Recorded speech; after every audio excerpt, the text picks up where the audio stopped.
What Lies Beneath #1 sa Netflix. Umani ng 517,456 views online.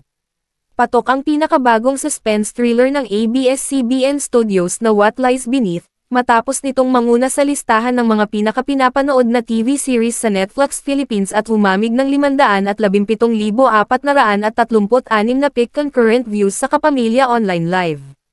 In all fairness, hahok agad ang manunood sa pilot episode nang ipinasilip nito ang buhay ng magkakaibigang sina Alice, Janela Salvador, Mel, Sue Ramirez, Erica, Kayla Estrada, at Beth, Charlie Dizon, na nabago ang buhay dahil sa trahedyang kanilang sinapit 14 na taon ang nakalipas kung saan nasaksihan nila ang malagim na pagpatay sa kanilang kaibigang si Luisa, Mucha Ortiel.